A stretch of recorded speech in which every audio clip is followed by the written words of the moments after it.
തമിഴ്നാട്ടിൽ പൊങ്കൽ മഹോത്സവത്തോടനുബന്ധിച്ച് നടക്കുന്ന ജല്ലിക്കെട്ട് കാണാനുള്ള യാത്രയാണ് കേട്ടോ. ഞങ്ങൾ രാത്രിയിലാണ് പുറപ്പെട്ടത്. പൊള്ളാച്ചി വഴി ഡിണ്ടിഗലാണ് സ്റ്റേ ചെയ്യാൻ ഉദ്ദേശിക്കുന്നത്. എൻ്റെ MG വിൻസറിനാണ് എടുത്തത്. ആദ്യത്തെ ചാർജ് ഞങ്ങൾ പൊള്ളാച്ചിയിൽ നിന്ന് ചെയ്തു, പിന്നെ അവിടെ ഡിണ്ടിഗൽ സ്റ്റേ ചെയ്തു. പിന്നെ രാവിലെ എണീച്ചിട്ട് നേരെ മധുരയ്ക്ക് വിട്ടു. മധുരയ്ക്ക് അടുത്ത അളങ്കനല്ലൂരിൽ നടന്ന ജല്ലിക്കെട്ട് കാണാനാണ് ഞങ്ങൾ പോകുന്നത്. പൊങ്കൽ ആഘോഷങ്ങളാണ് കേട്ടോ ഇവിടെ മുഴുവനും. നന്നായിട്ട് കളറൊക്കെ ചെയ്ത്, അതുപോലെ ഇവിടുത്തെ ഈ വിളവെടുപ്പായിട്ട് ബന്ധപ്പെട്ടിട്ടുള്ള ഒരു ആഘോഷമാണ് പൊങ്കൽ. 4 ദിവസമൊക്കെ നീണ്ടു നിൽക്കുന്ന പ്രോഗ്രാമുകളാണുള്ളത്. ഇത് ജല്ലിക്കെട്ടിലൊക്കെ പങ്കെടുക്കാനായിട്ട് ഇവർ തയ്യാറാക്കി നിർത്തുന്ന കാളകളാണ്. പോകുന്ന വഴിയിൽ അവിടെ ഒന്ന് കണ്ടതാണ്.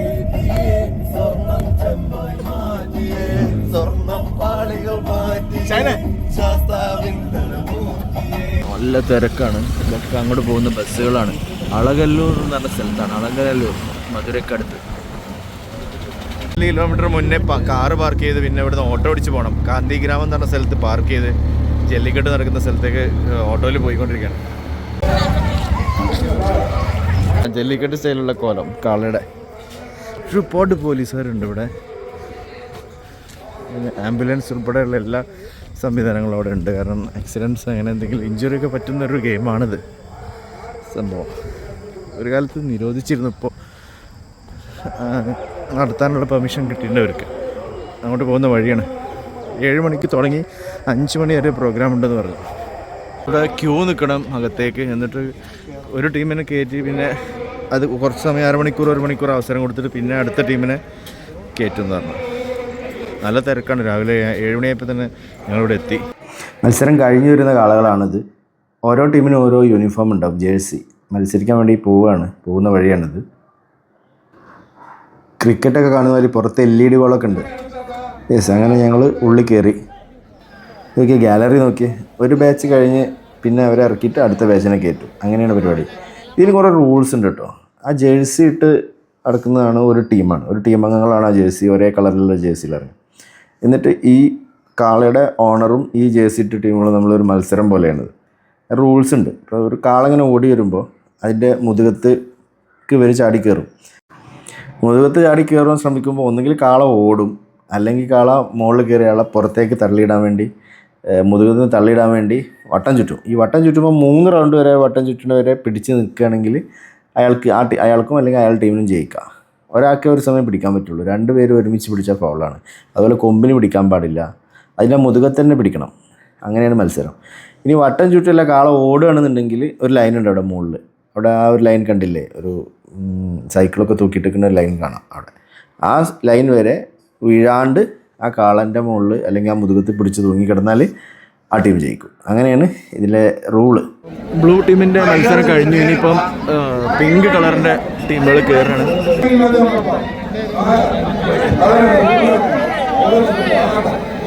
കണ്ടില്ലേ, 3 റൗണ്ട് പിടിച്ചിരിക്കണതിന് മുന്നേ വീണുപോയി.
ஜல்லிக்கட்டுல வந்து முறைப்படி எல்லாமே நடந்துட்டு இருக்கு.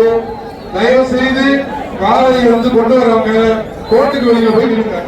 அழகான சொல்லிக்கிட்டு பேரு அதான் குடிச்சா குடி ரொம்ப பிடிக்காத ஒரு ஆள் குடி பொங்கல் பரிசு பொங்கல் பரிசு பொங்கல் பரிசு ஒரு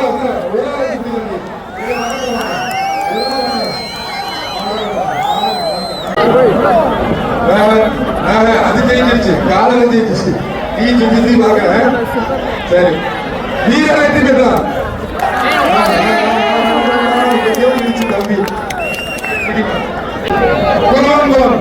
திருவனந்தபுரம் கந்தசாமி கால திருவனந்தபுரம் கந்தசாமி கால பிடிச்சா சைக்கிள் வா வாங்க சைக்கிள் வாங்க சாலை வெற்றி பெற்றதுப்பா அரச போலீஸ் மிக்சி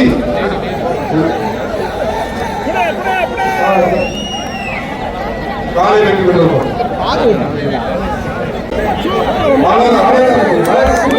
2 പേര് പിടിക്കാൻ പാടില്ല. അങ്ങനെ ആകുമ്പോൾ കാളേനെ വിജയിക്കാം. അതുപോലെ കമ്പിൽ പിടിക്കാൻ പാടില്ല, അതും ഫൗളാണ്. ആ കൂനല്ലേ, ആ ഹമ്പ് അവിടെ പിടിക്കണം.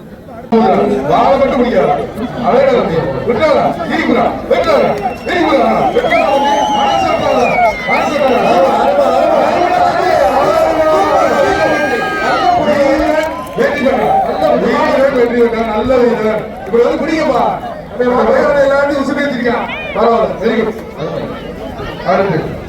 ഇനിയിപ്പോൾ പോവാണ്. ഒരു ബാച്ച് കഴിഞ്ഞു.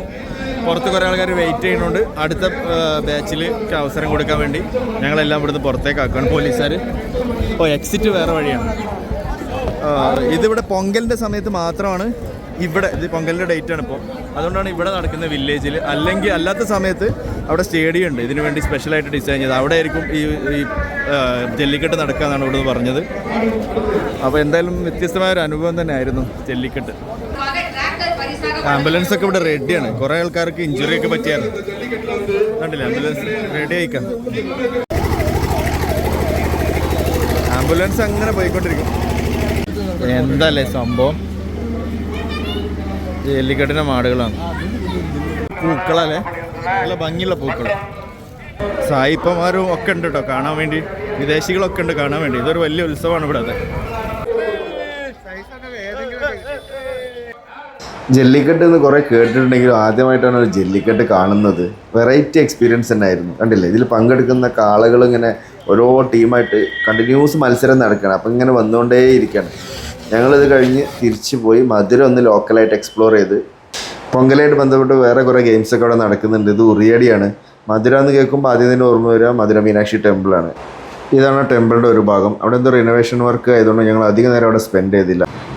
ഞങ്ങൾ അവിടുന്ന് തിരുമലൈ നായകർ മഹലിലേക്കാണ് പോയത്. ഇതാണ് സ്ഥലം, മധുര പാലസ് എന്ന് പറയും. അടിപൊളി എന്ന് പറഞ്ഞാൽ അടിപൊളിയാണ്. അടിപൊളി ആർക്കിടെക്ചർ, വിസ്മയം എന്നൊക്കെ വേണമെങ്കിൽ പറയാവുന്ന ഒരു സെറ്റപ്പാണ് ഇവിടെ. വൈകുന്നേരം ലൈറ്റ് ഷോ ഒക്കെ ഉണ്ട്. 6:45-നും 8 മണിക്കും ഇംഗ്ലീഷിലും തമിഴിലൊക്കെ ആയിട്ട് ഇവിടെ ലൈറ്റ് ഷോ ഒക്കെ ഉണ്ട്. അപ്പോൾ സമയമുള്ളവർ എന്തായാലും മധുര പോകുമ്പോൾ ഇത് വിസിറ്റ് ചെയ്യാൻ മറക്കരുത്.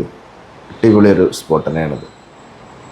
പാലസിൽ നിന്ന് വാക്കബിൾ ഡിസ്റ്റൻസിലാണ് സെൻറ്റ് മേരീസ് കത്തീഡ്രൽ. അവിടെ ഒന്ന് പോയി കാണാവുന്നതാണ്. അതിൻ്റെ ഉൾഭാഗമൊക്കെ അടിപൊളിയാണ്. അവിടുന്ന് ഞങ്ങൾ ഇറങ്ങിയിട്ട് മധുരയിലെ സ്പെഷ്യൽ ഡിഷാണ് ജിഗർതണ്ട. ഇവിടെ ഭയങ്കര തിരക്കാണ് ഇവിടെ കടയിൽ. നമ്മുടെ പാൽപ്പായസല്ലേ, പാലടയിൽ ഒരു ഐസ്ക്രീമൊക്കെ ചേർത്താൽ എങ്ങനെയാണത്, ആ ഒരു ടേസ്റ്റാണ്. കുഴപ്പമില്ല, ഞങ്ങളിതൊക്കെ കഴിച്ചു, അടിപൊളിയായിരുന്നു. അത് മാത്രമല്ല, ഞങ്ങൾ അവിടുത്തെ വേറെ കുറച്ച് സാധനങ്ങളും കഴിച്ചു. ഈ ചിക്കൻ്റെ കാലൊക്കെ തൊലി ഇങ്ങനെ പൊളിച്ചിട്ട് ഫ്രൈ ചെയ്ത് ചേരുന്നൊരു സാധനമുണ്ട്. അതൊക്കെ കഴിച്ച് ഞങ്ങൾ നേരെ കമ്പത്തേക്ക് കയറി. കമ്പത്തുനിന്ന് മുന്തിരിത്തോട്ടത്തുനിന്ന് കുറേ മുന്തിരിയൊക്കെ വാങ്ങി. നല്ല ഫ്രഷ് മുന്തിരി, നല്ല മധുരമുള്ള മുന്തിരി. അത് കഴിഞ്ഞ് ഞങ്ങൾ നേരെ കമ്പത്തുനിന്ന് നേരെ കുമളി വഴിയാണ് നാട്ടിലേക്ക് പോകുന്നത്. കുമളിയിൽ ഒരു ദിവസം താമസിച്ച് പെരിയാർ ടൈഗർ റിസർവിൻ്റെ ഒരു സഫാരിയൊക്കെ എടുത്ത്. ഇതാണ് അവിടുത്തെ മോർണിംഗിലെ അടിപൊളി കാഴ്ച. ഇപ്പോൾ പെരിയാർ ടൈഗർ റിസർവിലെ ആ നേച്ചർ വാക്കിൻ്റെ കാഴ്ചകൾ നമുക്ക് മറ്റൊരു എപ്പിസോഡിൽ കാണാം. അപ്പോൾ ഈ എപ്പിസോഡ് അവസാനിക്കുകയാണ്. സബ്സ്ക്രൈബ് ചെയ്യാത്തവരുണ്ടെങ്കിൽ സബ്സ്ക്രൈബ് ചെയ്യാൻ മറക്കരുത് കേട്ടോ. Good bye.